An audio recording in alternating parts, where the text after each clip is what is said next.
Welcome to Declutter for Change, the podcast where we clear the visible and invisible clutter from your mind, body, soul, and home to make room for the life you actually want to live and love.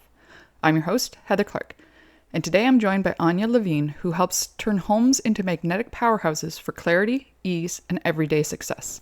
Anja blends interior style, energetic alignment, and intentional organization to transform spaces into supportive sanctuaries that reflect who you're becoming, not just where you've been. Through her signature House and Home Club, Style and Flow sessions, and soulful workshops, Anja shows you how to clear out what no longer serves, injects luxury, and aligns your space with your next level vision. Your home is a metaphor, a mirror to where you are today. Anja helps you create success in your home and your life.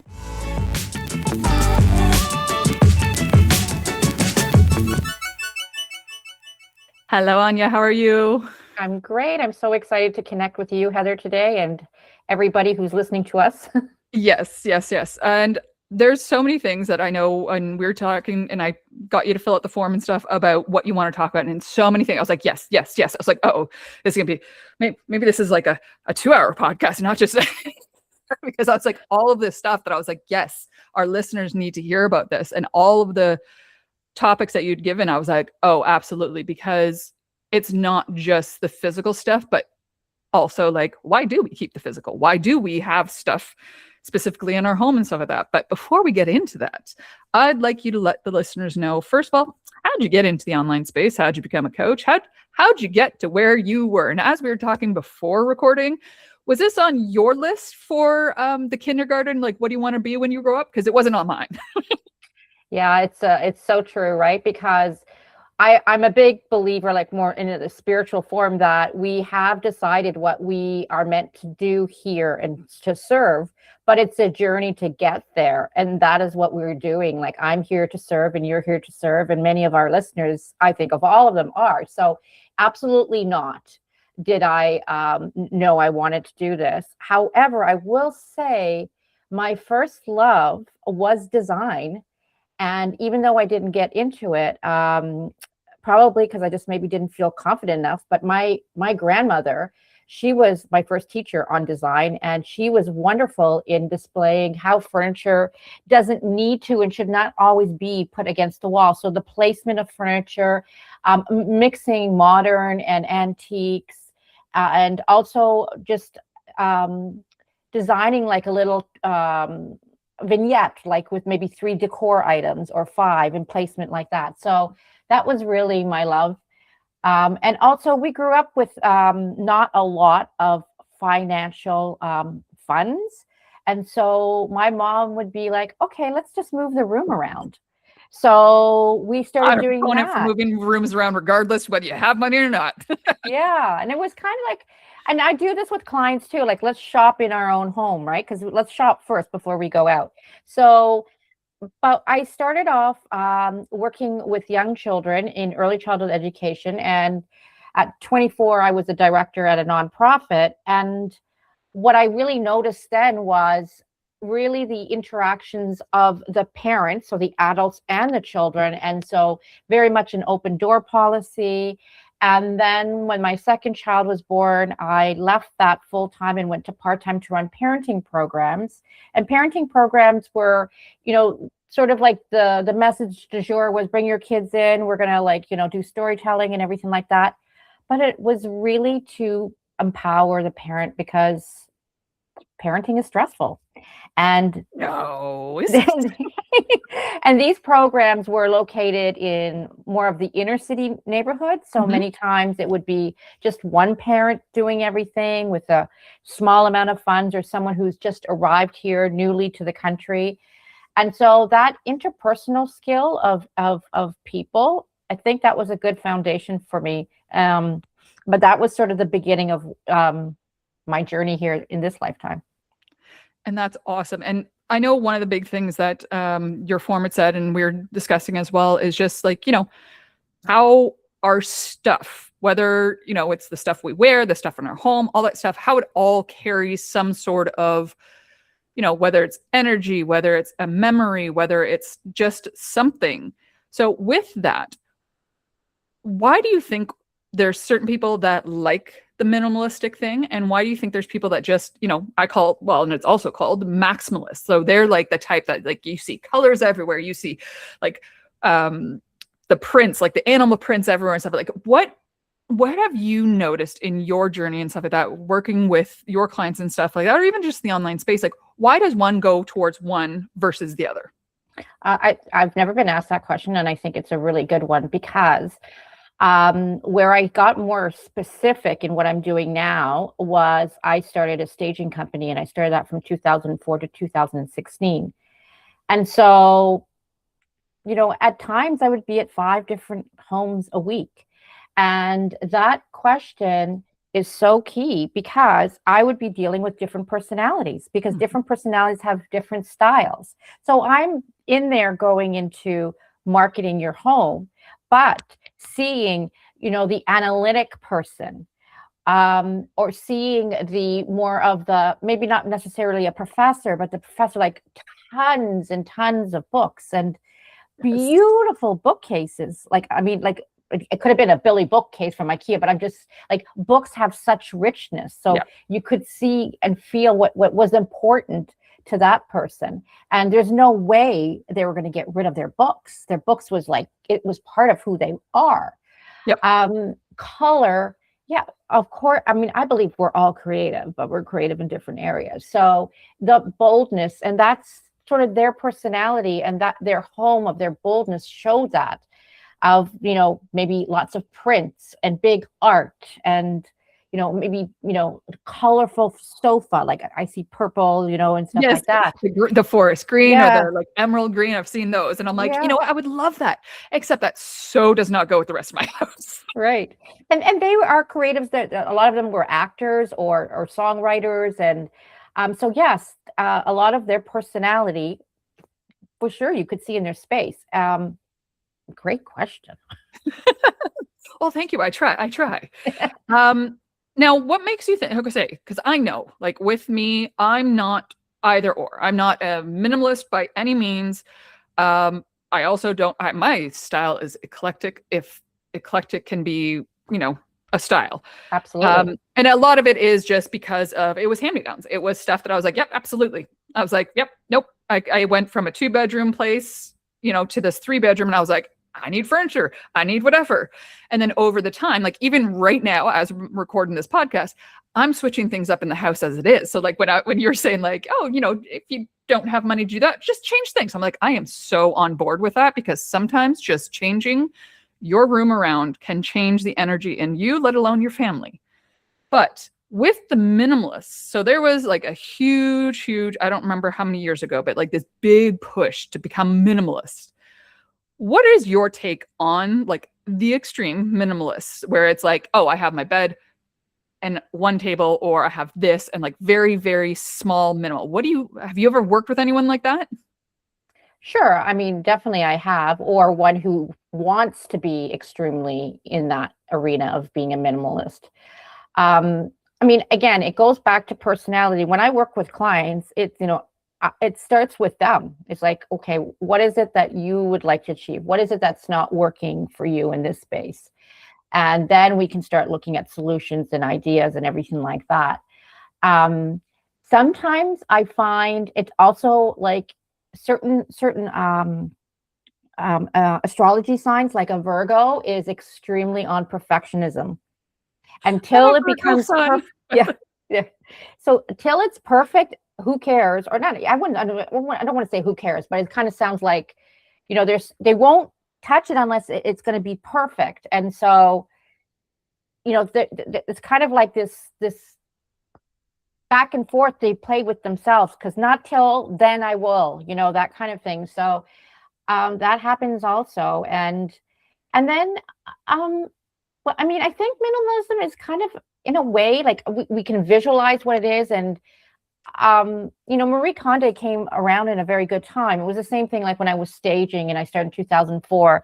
All these TV shows, the HGTVs then came in because it started giving people some ideas. It doesn't necessarily mean we have to all Marie Kondo everything. And I mean, to some of us, it's sterile, and to others, it's more like, yes, I can sort of breathe that way. So yeah, it really depends on the individual, but I think that stuff is stuff. And if you like it and love it, then you should keep it. But we can go deeper in the items and what is it about the items that we want to keep. Well, you know what? Let's do that then. Okay. Because for me, I know that like those who I've dealt with who, have either had those, like you said, those picture perfect homes, like you literally walk in and it's staged. Because I had a cleaning business as well. And it was like, why am I hired here? Like type thing. And it was like, for me, I found that it was they couldn't control their inner world. So the outer world, which was their home, was the only thing that they could control. So they made it picture perfect, because then that way nobody questioned whether things were good in the marriage or things were good at home or things were good at the workplace and stuff like that. So that was part of my, like, I find with the minimalism, it's like, what about it actually, attracts people? But with the stuff that you had brought up and everything like that, what is your, like, I have obviously my ideas of why people keep things, and I've said it on plenty of podcasts and everything like that, but what have you found of why people keep certain items versus they're like, nah, forget it, and they get rid of other ones? Mm-hmm. When you start talking about this, this is because I work with individuals and families, and I teach also. And so this is one of the things that I use to let people really think about the items, why they're holding on to them. And I give them an example of what happened to me. So first of all, I grew up in a very overly packed place where these are parents. My mother, German, was a war child, can't get rid of anything. My dad, oh, one day, someday I'll fix the car. One day, someday I'll fix that TV. We were like inundated, and I could really feel the energy. But a while back, I would say, still when I was staging, I think, but close to when I was going to make the shift, I started looking at two items that I had, and I just started laughing. I thought it was just hilarious. So I was born in Germany, and me and my grandmother, we were like two peas in a pod. And then when I was two, I came here. Well, my parents was like, we're coming to Canada because whatever. And I'm like, at two, you can't like understand it all. But I was upset because she was the only person who took attention to me. Yep. So anyway, I didn't have a lot of stuffed animals, and that was fine because I wasn't, but anyway, there was this one animal, and it was the dog.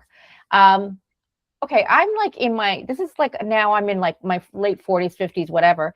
And I still have one ear of that dog. One ear. Like no longer the dog itself, just the ear. Just one ear. And then the other item was a beautiful little blanket that you could put your doll in from a stroller, like a baby stroller that and I used to, like, again, it was from Germany. It was like the cream of the cream, and put that little doll in there and walked up and down Parkside Drive and blah, blah, blah, and all that. Anyway, I had the blanket. So here's Anja, who lives at home, but then she moves out at 22. That ear and that blanket comes to the first apartment. Then it comes to the second apartment. Then it comes to the home. Then it comes to the second home, and then, which is now here. And then it's like, it comes from one closet and one bin. And I'm like, okay, hold on, Sally. What is going on here, right? So this is what I did, and this is what I suggest people do. I'm like, I'm going to put these items somewhere that I see every day.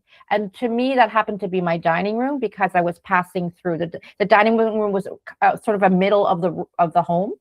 So I'm like, I'm going to put this here, and then till I get the aha, then I can decide what's going to happen, right? Yep. And that's when the aha came. Like, I'm like, okay, the ear started to leave right away, because I just started howling with myself, like really serious, Anja. But the blanket, I'm like, oh, okay. Because you know what, Heather, you would say, Anja, it's because of your grandma. Like, you would know that, Yep. But it took me I had to like go within. And so that's what I say to everybody. Other people can probably know before you know, but till you go through that process. Oh, yeah. Okay. Your grandmother. Okay. So Anya, why don't you just cut the fabric, put it in a frame, maybe put a picture with you and your grandma there, and there you go. Yeah, that would be fine. Then the blanket goes. But till you go through that process, you don't know. Well, and the other thing is too, is I find that until you are ready emotionally and mentally and spiritually to go through that process and to actually understand, like, because as much as I could have been like, yeah, like, could have been a reminder of your grandmother. Is that why? Because, you moved when you were so young, blah, blah. But it's like, but are you ready to, acknowledge that yet? Because when you're not ready, when any of the listeners, and the listeners are probably looking around going, yeah, I got something like that. Oh yeah, I've got like, I have seen on the internet however many like of those blankets, but they end up being like just string, or like my kids, I know my kids, like they have stuff too, but they have a little stuffy and then at the end is a blanket. Thank goodness. Let me just say they didn't tear them up like these people online, but it's still that comfort. It was that, that item that gave you that comfort mentally, emotionally, and stuff like that. And until you're actually ready to approach those feelings of, if I do let this go, what does that mean? Because I think that's a hard thing for a lot of people to understand is, well, does it mean, like, let's say your dog and your blanket, does that mean I'm letting go of my grandmother's memory? Well, obviously, logically looking at it, no, it's not. You're obviously going to have it, but your body doesn't realize that yet. Your body hasn't come to the like nervous system agreement of, no, that does mean, like, it thinks, oh, that does mean I'm going to let go of her. I'm never going to remember her because I don't have this thing to remind me of her. But as you put it, as you changed it, it's like, oh, wait a second. Let me put it in a frame and I still have it and I can still think about her. Same with like, something I had of my grandmother's was a teapot. Back in the day, I didn't drink tea. I was like, and same thing, moved from this house to that house to this house to that house. And I'm like, it keeps going from cupboard to cupboard. And I'm like, as much as I appreciate the fact that this is, my grandmother's, and as much as I, whatever, I'm like, but I don't drink tea. It stays in my cupboard. It doesn't come out. I'm like, I need to just give it away to somebody who's actually going to use it. Because to me, I like something being practical as well as a memory. But that was just memory. That wasn't being practical. So I gave that one away. And now I have actually, years upon years later, I ended up actually meeting up with a family member that we don't really talk to and stuff. And I got my grandmother's cedar chest. And I was like, okay, cool. Now I've got something of my grandmother's that I'm like, cool. That now holds my children's memories and stuff like that. And I'm like, and if they don't want those, okay, out they go. But for now, that's what it is. But I find that it's until you actually are ready to look at it like you were, like you said, I'm going to put it in the dining room so that every time I walk by, it's going to be something that I see. It's going to be something that I, will be on my mind. And then all of a sudden it clicked to you and you're like, oh, that's why. So when it came to clicking and stuff like that, and you got the, in the frame or whatever, what did you notice emotionally or mentally, or even with your life? Like, what changed? Well,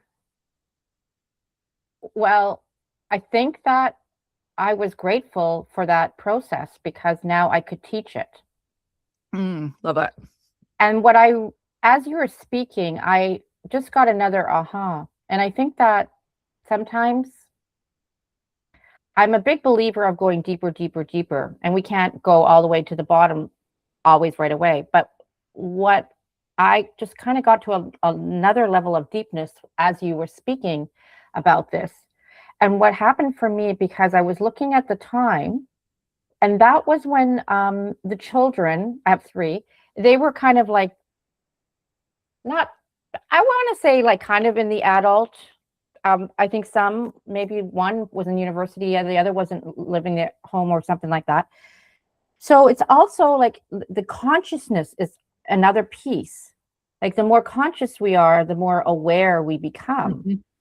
And so I was also more conscious about that, probably because I didn't have all these things going on. So when you're in the thick of things, for people who are listening as parents and other things happening in their life, if there's overwhelm, it's also hard to really connect and be more conscious of that.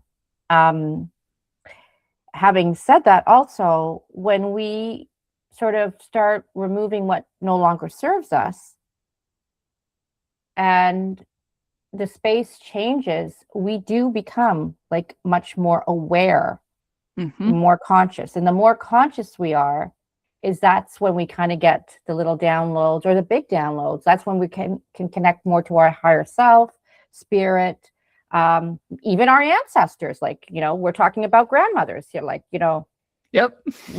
like my grandma's around all the time. And the thing is I find too, when you're having, like you were saying, like a lot of the time when the kids were younger and you were doing whatever, it was a go, go, go life. Like that's what a lot of listeners are high achievers. They're go, go, go, doing. And it's not, and I've actually just experienced this past week alone, where I've had to force myself to literally not do anything for 15 minutes, like literally sit there, no phone, no music, no nothing. And it's funny how uncomfortable that was for me. But so many of those times are when things, like you were saying, when that stillness, that letting go of the gotta do, gotta go, that's when it allows you to be like, oh, wait, right. I have an awareness of there's stuff in that corner that I haven't looked at. And there's a box still in the basement. There's like but you would never do that, because when you're constantly going, it's almost like a horse with the blinders. You're just going through life. You're just continuing. And that's why the slowdown, the sitting there, the analyzing of the life. Am I getting enough sleep? Do I get enough? Like, do I eat properly? Like half the time I remember I used to forget to eat and I'm like, ooh, that's why I'm hungry. But not until I audited myself did that even become an awareness of mine. I was like, oh, wait a second. Yeah, I did forget to eat today. What the heck?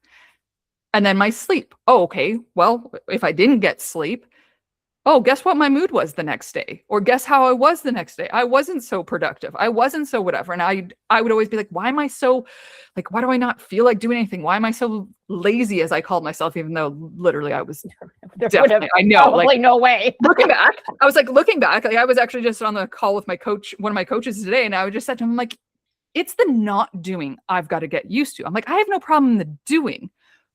But that's also probably, as you know, you and I were discussing before we press record, is there's change happening right now. And I think for me, my biggest lesson currently is slow down, because you got to teach others to do that slowing down too. Because it's not all about the doing. It's about sometimes that awareness that you were talking about. It's that you can't be aware when you're just constantly doing a whole bunch of stuff and keeping yourself busy and work, kids, if you have a relationship, all that stuff. And then all of a sudden, the only time you slow down is when you're asleep. Like, yeah, yes. And, so we're like halfway in 2026. And if we look at the winter solstice in 2025, we start to percolate, and it's kind of like, if we're looking at the year of the wheel, it's more of a hibernation, but we're kind of like taking things in, and now it's more of that execution piece. And one thing that's very big, and I have this program that we meet every other Wednesday morning, and what's happening now is and really important, and I love that you address this, because sometimes we're not even aware, and we are so you're actually sharing this with everybody. We are getting less of thinking. I'm not saying we're never going to think again. We have to think, but it's about the feeling. Yeah. Like we're coming to more of feeling. And so in order to be able to do that, then you have to do what you just said, is take that time. Mm-hmm. And just coming from a mom, I mean, my children are grown now, but even we just finished Father's Day yesterday. I was doing all the doing. And so moms are doing all the doing, and I know dads are doing all the doings too, right? So I'm not, it's all on different levels. But then it's like, when is it enough? Like when is it enough? And the other thing that I say to everybody now, and it's a deeper level than the oxygen mask before, but you choose you first. Yes. Yep. Because then you are taking care of yourself, and you can take care of everybody around you. That's, I mean, we're talking to listeners who have children or no children. We're talking about maybe they have employees who are like, parents are taking care of Well, and whatever the they're just so situation is. used to taking care of everyone else that to Yes. put the care on themselves feels guilt, and they feel shame, and they feel whatever. Oh, I shouldn't be doing this and I shouldn't be doing that. Like, there's been plenty of times where I've heard women say like, oh, but I had my morning coffee and stuff like that. I'm like, no, that's just a morning routine. That is not you actually taking time for yourself, putting yourself first. Because as somebody like myself, I definitely never used to put myself first. And, the past couple of weeks, my kids have been with dad because his parents have been in town and stuff. And so like, I've literally like only had to think about myself for the most part. Now, obviously, as a woman's brain, we're still constantly thinking about them, making sure they're okay. Do you have, well, there's snacks here, there's this, that, whatever. But for the most part, it's been me thinking about me. And this is why last week it was so uncomfortable for me to literally for 15 minutes. That's all I was able to do, because after that, I felt like almost like my skin was itching. But like, it's so hard, especially for women, to just think about themselves and to put themselves first. Mm-hmm. What you're reminding me of, that I started doing, and I'm not doing it consistently, is really try, because you said coffee, is I try to do tea time in the afternoon. And Very nice. And just sit down in another space, because if I'm working from home, and I can work in my passion studio all day, but go somewhere and just spend 15 minutes, because I do like that 15 minutes, because if you want to get into 20, and if you can get into 20, 25, great. But I love that you talk about 15 minutes. This is so good. And just honor yourself, because if you do take that break in the afternoon, then you're re-energizing yourself. And I know we keep going to, I do for sure, talking about the parents, because then, when you pick up the kids or in the afternoon, then comes the witching hour. Like, maybe take a break before that time comes up. Yes. Or even if you have a child that, is napping or whatever, it's like, as much as, they're like, oh, nap when the child naps. Yeah. But then there's sometimes where you just want to have that quiet 15 minutes of, yes, the child's napping, or yes, whatever. And yeah, you said like, yeah, we're talking about parents, but a lot of listeners, I can guarantee you, are probably parents. Like, I'm a parent myself as well. And it's just, I know that when there's that pause, you think, oh, okay, what else can I do? And it's like, no, just purposely take that pause. And listeners, if you're listening, if you're that type of person, we were talking about, the Virgos and how they like certain things, a certain way. Virgo sun myself. If you have to, schedule it in. Put that 15 minutes of me time. 100%, and that's it. 100%. And treat it as if that is an appointment, as if it's a client. Yes. Because you are your own client. That's what I've noticed like the past little while, like as we were saying, 2026 is, a year. And I'm like, yeah, there are certain things where I'm like, I have to treat myself as a client, because I can help everybody else. Like you said, oh, I could have seen that coming from a mile away. But things with myself, I'm like, why is this like this? And I'm like, okay, treat yourself like a client. Treat yourself how, if a client came to you doing what you're doing, what would you tell them? And obviously last week was very uncomfortable, and I journaled about it, and I wrote about it, and I was talking to my coach about it, and I was like, and he's like, no, I think you're just you're so used to, because, as somebody who all through my life, because we didn't have money and stuff like that, I was doing 2 to 3 jobs at a time. I was going to school full time. I was doing this, I was doing that, as mom of young kids growing up. Like, my daughter's, we've got her grade 8 graduation coming tomorrow. And so for me, I'm like, okay, do you have this? Do you have that? Whatever, blah, blah, blah. Meanwhile, I'm sure dad's just like, okay, let's go. Like, kind of thing. Like, so a woman's brain versus a man's brain, not just to be, a sexist thing, but they are completely different. Well, they are, because we are the gatherers, right? And they've got the hunters. So yes, for sure. And I want to ask the listeners, because as you're speaking, it took me back with Matthew, who is my youngest. And I would come home from my part-time job, pick him up, and then he would nap, as you said. And I, most of the times, took a 20-minute nap. So listeners, think about when you took a nap. 20 minutes is golden. How did you feel after? Did you feel more sort of equipped to do the evening parts like dinner and everything like that. Because I was more of a happy lark after I had that 20-minute nap. Listen, I am all for naps. I love my naps. There are certain times where I say to my kids, I said, listen, I'm about to have a nap. You either decide to come now or you wait until I'm done. Yes. So it's important. Yeah, it's good. I'm And I glad that find you that it brought just that up. I'm so resets. glad. And the other thing too, I love about a nap. Now that we're on naps, if you're having a day, because this is sometimes where I've just done, you're having a day, things are just, you feel, you didn't have a good night's sleep, whatever, things are just not going away. Maybe text not going away. Maybe, a client didn't show up or, whatever the case would be. And you're feeling like aggravated or frustrated, all that stuff. I kid you not, the amount of times that a 20-minute nap has just reset my entire mental space, my entire body, the soul, like just resets it to a point where it's like, when I wake up, I'm like, okay, cool. Yep. Okay. That person already yep, that's fine. We'll reschedule. Yep. This, and then all of a sudden it doesn't seem as big after that nap. So I am a proponent for absolutely take a nap. If all of a sudden things just feel so overwhelming, and make it just that 20 minutes, just 20 minutes.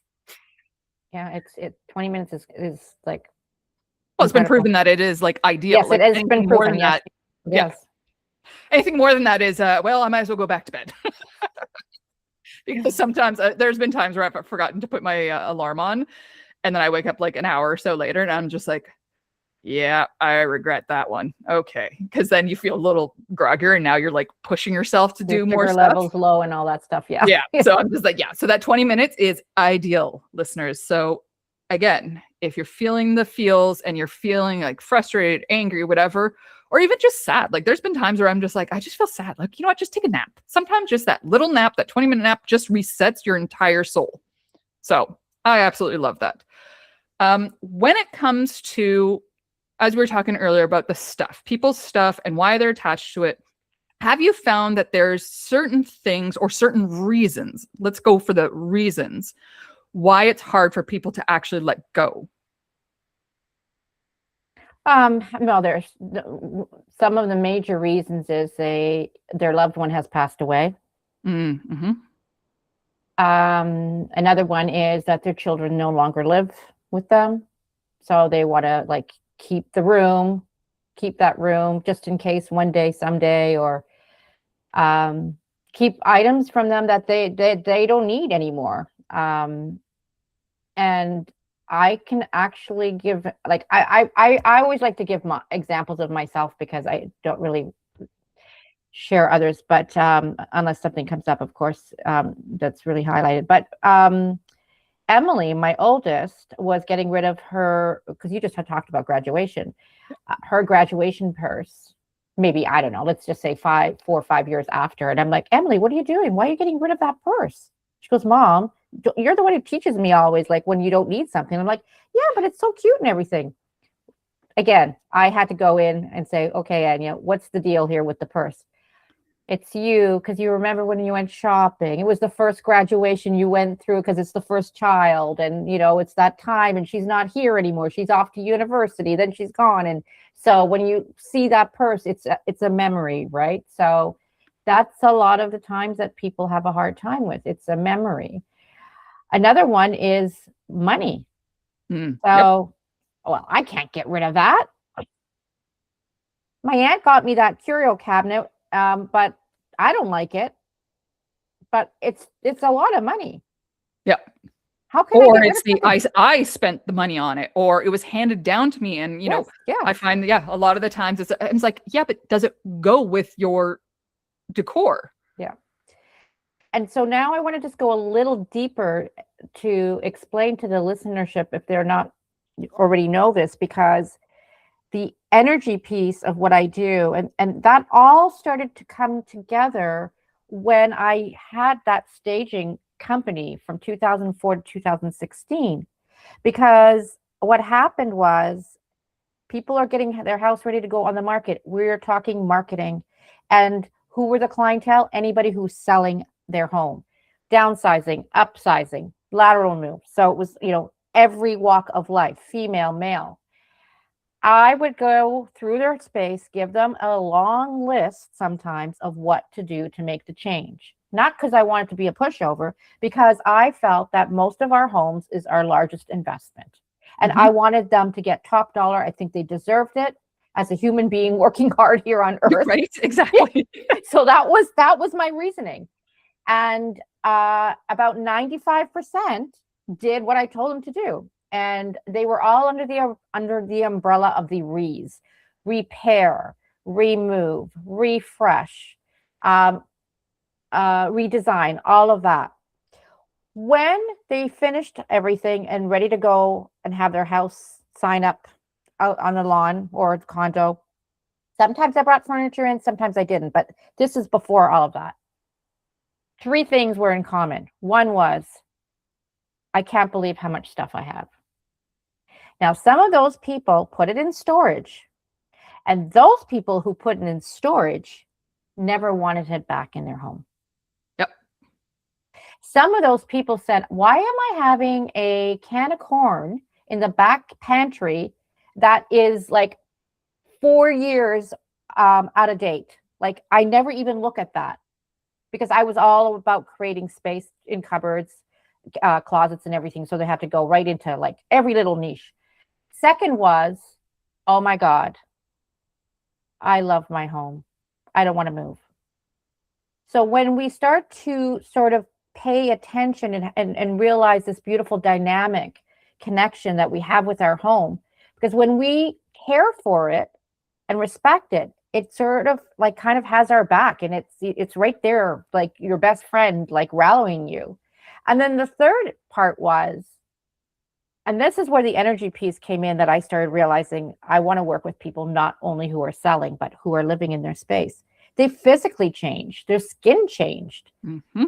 And so we all know this line, remove what doesn't serve you, and something new will come to you, better and greater. It doesn't mean you need to buy something new, but whatever that may be. So the energy piece of like removing what doesn't serve you. So we were talking about that a piece of furniture, and we don't want to get rid of it because it is expensive. But I ask you all to think of something that might be popping up in your head. If it's something you don't like anymore, every time you look at it, you're making some sort of judgment on it, some sort of like negative thought process. And that's energy. And that's energy that is compounding. And so when we look at metaphysics, because this is about metaphysics, like attracts like. So we love to manifest and all of that. And I think it's great. But let's also remember, it could also be like attracts like on stuff that we don't want. Yep. And it doesn't really come to people's minds until we put that awareness on, like we were talking about earlier. Like, okay, somebody comes to you or comes to me and they're like, okay, I like something's not right. Like this, I want to change this, like with you, with the interior design, this, that, whatever. But it's like, okay, oh, right, that piece of furniture. And I know you know this because I've seen it with my like clients or anyone that I've, this is why I do video calls as well, is when you ask them about something, you see it in their body change. Like their entire demeanor either goes like, and their shoulders go down like, yeah, I have that because whatever. And then you can hear it in their voice, the tonality, the way that they're looking. They won't even look at you sometimes. They don't even look at you at that point because they don't want to, do eye contact with you. And it's like, it's so funny because it's like, then why? If this is your body reaction to it, now listeners, you can't actually see what I'm doing. I'm literally going like head to toe. If that's your visceral body reaction to it, why do you have it? Because that's the reaction you get every time even if you're not even aware of it, you walk by it and you're like you said, subconsciously, you're like, don't like that. Don't like that. So what's the universe going to give you more of? Stuff you don't like. Oh, well, in here, what about this? Oh, what about that? And then that's just constantly what your life becomes. So when it comes to things like that, what is something that you've been able to make them aware that this is what's actually happening with that? Well, I mean, here's the deal. We all know this. they have to become aware themselves of it. And one exercise that I do, and I work with clients also virtually as well. And when I do a teaching or we talk about one space they want to change, I have them draw a diagram of that room from the viewpoint of a bird's eye view. And then, and it obviously it's not needs to be perfect. And then we go through this little meditation and we walk through the space. And then after, I ask them to put a heart around all the areas they love. They might love the whole room, but all the areas they love. And then put a triangle around the areas that they're not happy with. There's a disconnect, blah, blah, blah. And then a square around the areas that need a little project that needs to change or up level or something. So now I'm going to give you an example of a real life client situation. So she lives in a condo and works from home. She's an entrepreneur. And one of the areas that was a real downer for her was her workout bench, her workout area. So, visualize open concept in a 650 square feet condo. And I said to her, oh, you don't want the workbench anymore. And she says, no, I want the workbench because I miss working out. Mm-hmm. But I'm using the workbench as sort of a dumping ground with everything. Yep. Somebody's got a treadmill listening. I know that. Yeah. It's the same. So what we unpacked in this situation was what's on there and where could that go and what's on there that you don't need anymore. So that was number one. Like now she knew. And then the second thing is, what do we do moving forward to not continue the dumping ground? Mm-hmm. Because there are many dumping grounds in the home. And I think we all would agree to the dining table, if we have one or something like that, being the dumping ground. But if we know, again, this is the awareness, right? Of having a home for that. And maybe it takes a while to find a home. Maybe it's like, okay, I don't know where to put my purse. Okay, let's think about the purse. So, this is like chunking work that we do. Like, it's like you break it down, you break it down, you break it down. Now, what happened with this particular client, she started working out and it was just, she goes, I cannot believe the profound change. I cannot believe the energy that shifted, because now when I'm sitting at my desk working and I see that bench, I don't have the, like we all, and so, there's one live example where all our examples are live, but here's, But that's it. Like her not having that constant subconscious, most times I'm sure at that point, of the crap. Okay, yeah, I should work out, or but all that stuff's there, and I don't know what to do with all that stuff. Like it was like running in the background and everything. But once she did something to it, once she was able to remove that, change that habit of that being the dumping ground. Well, guess what? She left room for something else to come through that was not the because now she's excited, she's working out, she's feeling like the endorphins and everything like that you get from working out. Oh, guess what? The universe is going to show you more of that good stuff now. So again, I think that's one thing that we really do forget. And I know a lot of listeners, like when we're constantly in that go, go, go, we forget that we're even looking at the dumping ground of the dining room table or the treadmill, as I made a comment, because there was definitely a client that I had that the treadmill. I was like, so you have a closet, right? They're like, yeah. I was like, oh, okay, cool. Because I was just wondering, because there's a lot of clothes on here. Like it was just, and she's like, I hear what you're saying. I know what you're saying. I'm like, no, that's fine. Like if you want to keep that or you'd want it, she's like, no, I want to get rid of the treadmill. I'm like, all right, then done. Let's do it. And so we did. And then all of a sudden she's like, and then I started putting my clothes away properly. And then I never had to worry about, dumping. I was like, it's those decisions we make that make such a change in our mind, in our body, in our absolute entire life. That's like, oh, the universe goes at that point, okay, here's some more of that good stuff. But again, we have to put the awareness. She had the awareness that, yeah, that was her dumping ground. I know there's listeners listening, probably as they heard the dining room table, they're looking going, it's a good thing they can't see, because yeah, their dining room table or their front table or their bedroom, desk or something like that, whatever it is, somebody has a dumping ground with something. But change those habits, because now you're just dump, dump, dump. And guess what? The universe is just going to do? Continue to dump, dump, dump on you until you actually do something about it. Yeah, that's very good. And I know, Heather, that you do this. I mean, we all do this when we're working with our clients. And one of my, one session is called a style and flow, and it's an, together 4-hour session. And I had this one client who was like the most amazing fashionista. Oh my God. I just loved everything she had. And when we finished that session, she's like, oh my God, Anja, I can't believe that you didn't like tell me I had to get rid of all this stuff, because I'm not going to tell you what to do. And she ended up not getting rid of, she got rid of less than 5%. But when I know my clients feel this way, and I know they feel like this with you too, Heather. It's like, oh my God, I didn't realize I had this much space, but we just formulated a way that the items can be housed properly. And then once that is achieved, then it's, the next part I find is the challenging part for us humans. It's called maintenance, Yes. It's great. Like we have the energy, we have the like go-getting, whatever to do it originally, but it's like, now what? Yeah.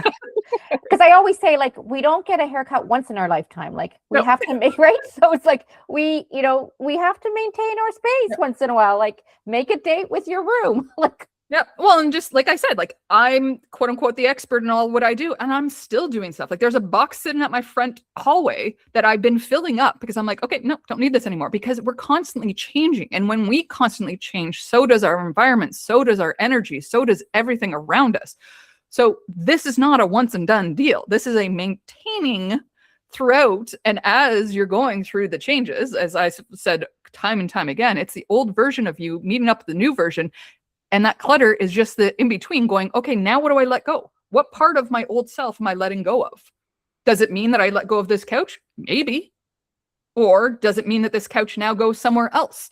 Like, I'm not somebody who's like, oh yeah, let's get rid of all, let's be minimalist. Let's like currently you can see, listeners can't see, but I'm in my son's room. He has stuff on his wall and stuff like that. That would be quote unquote considered clutter to some people. But if it makes my son happy, then that's it. And then when he's not happy, he'll take it down and he'll move it around or whatever. Like he's definitely one as well that moves his bedroom around as well. And I'm just like, I'm not here to say, buy a bunch of, storage totes and all that stuff. I'm like, no. Let's figure out what you do have. Let's work with it. And like you were saying earlier too, is no. Let's kind of shopping within the home to see, oh, maybe, okay, yeah, those 2 tables, what if we put them here? Like, I know I've switched my side tables from my bedroom, put them out to the area and took something and put it in my bedroom. And it was like, okay, cool. And now I'm like, okay, now I'm going to switch things around. Like literally, because I'm like, I really cannot right now. I was like, at this point, I'm like, maybe I just take everything off the walls, everything out, and I pretend that I'm moving again and go, okay, what do I really want in this space? Because sometimes to me, like starting over again is just, maybe that's just my, like, I'm so used to, because so many times I've moved where I've had to do that. And I go, okay, now what? Where in this house, like we've been here for 6.5 years now, I believe. Yeah, I believe it's 6.5. And I'm just like, okay, in those 6.5 years, so many different things have happened in our lives. And we're going through a change. Like I just said, my daughter's graduating elementary school. She's going to be starting high school in September. So I absolutely expect her room to be changed over the summer as well. And I'm cool with that. And before we buy something new, we're going to go shopping within the house going, hey, what do you want? Do you want that? Like my son wanted, at his dad's, wanted a couch. And I was like, why don't you just take the one that's here? It's an extra one. Like, yeah, we sit on it sometimes, but just take it. He goes, are you sure? I was like, yeah. Why would you spend your money on something else when we literally have one right here you could take? And he's like, oh.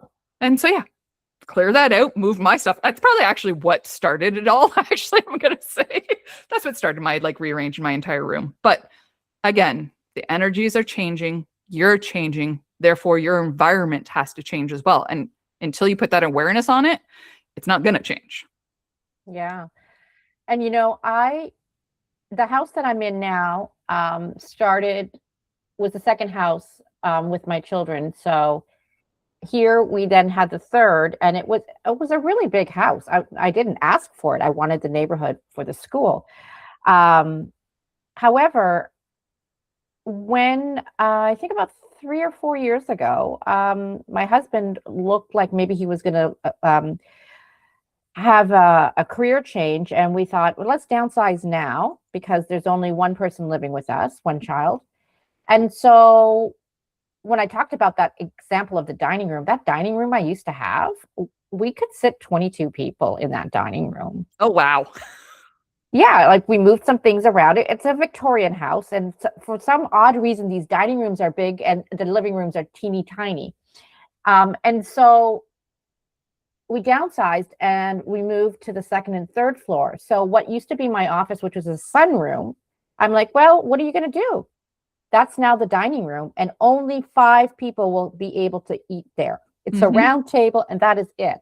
So there is no more, come to our house for family functions. It's somewhere else. But with all of that too, I'm like, okay, maybe 6 dinner plates. That's it. There's 3 of us that live here right now, and soon there'll be only 2. So we have to realize that the space that we're in, also we have to be mindful and practical that when it's a downsizing conversation, but maybe when you're moving out to a small space, I mean, spaces are becoming smaller and smaller. I mean, does one really need 12 mugs? Yeah.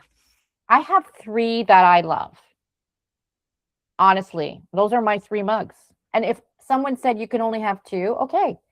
I mean, I have coffee and tea, but so do we really need all of that? Okay, so I had a little party a while ago with some friends coming over, and I'm like, oh well, there goes the champagne glasses because I only have 4 and there's like 8. So so you figure it out. But if we think about our space and what our space has the capacity for our everyday living.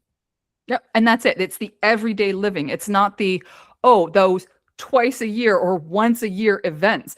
Actually, so there was okay, listeners, check your libraries, because there's libraries around here that they actually rent out things. If you I'm talking small appliances, dishes, glassware, all that stuff. They rent it out to you like a book.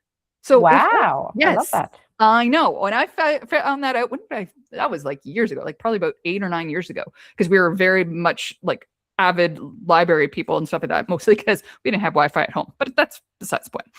But I found out that there's a library near us. Now 2, we have found out that they do that. They rent out, and they have a whole catalog, as if you were to order a takeout menu. They have a whole catalog of stuff where they store it, and then they rent it out to you. You have it for the week or 2, and then you bring it back nice and clean and whatever, and then go, and you don't pay for it. You have your library card for it.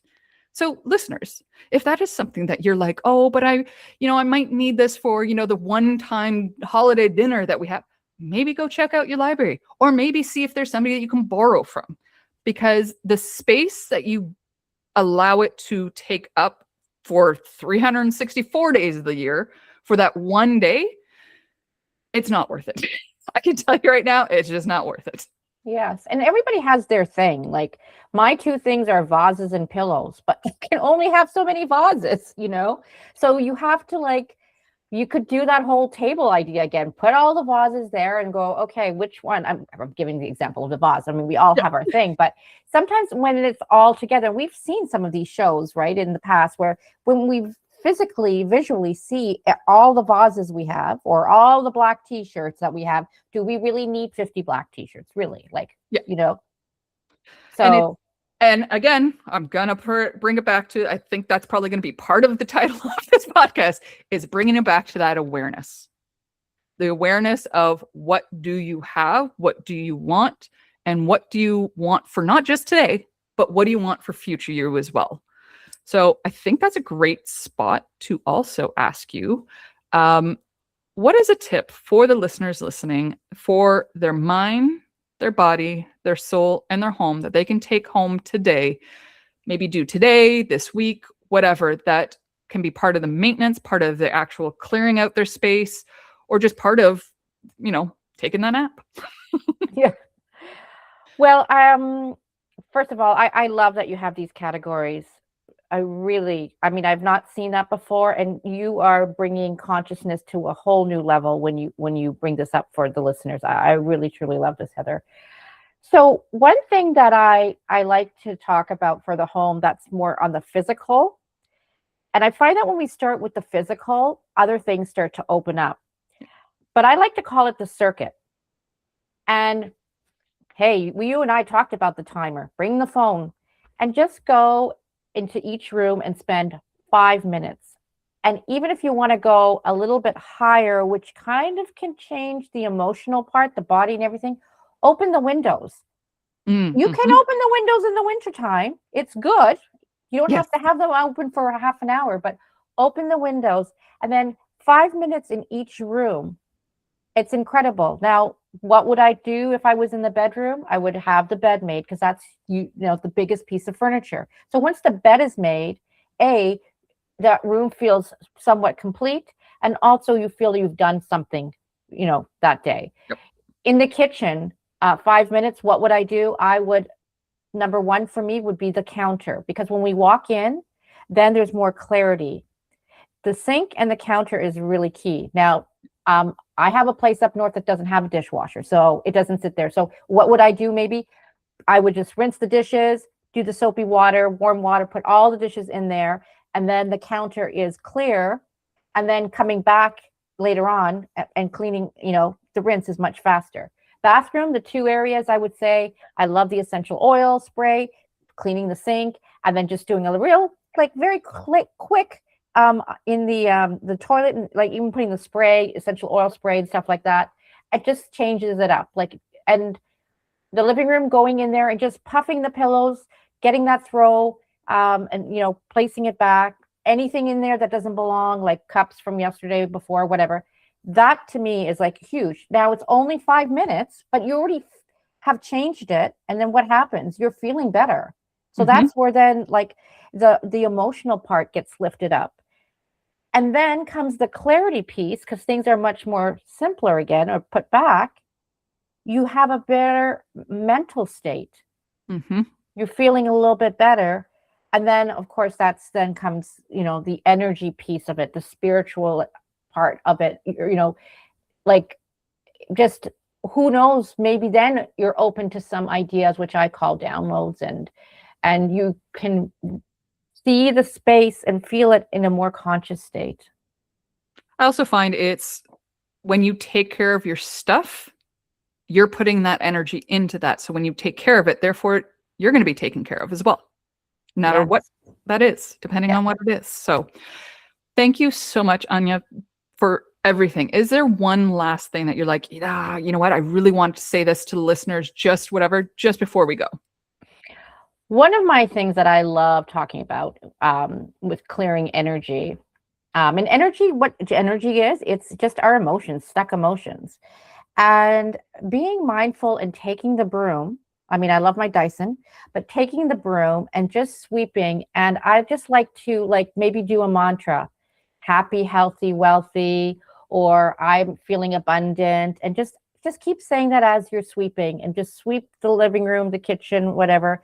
And if you have a porch and a walkway, it just changes the energy. So that's a big piece that I say to shift the energy of our homes. That's awesome. Thank you so much for joining me. And I know there are so many things that the listeners are first of all, probably going to do that 5-minute thing that we were just talking about, because again, it's 5 minutes. We all have 5 minutes. And if you have, 5 rooms, that's 25 minutes. That really is not that long in the grand scheme of things, of when we put the energy, like I said, and you take care of your stuff, that is reciprocated through the energy of the universe as well. So thank you so much for joining me, and I will see you soon. Heather, it was just so lovely to connect. I really enjoyed my time. Thank you so much. Awesome. And just to let you know, listeners, all of her links and where to find her and stuff like that will be in the show notes. I keep forgetting to say that on a lot of the ends of the podcast, but they will be in the show notes. So check her out there. Thank you. Thank you.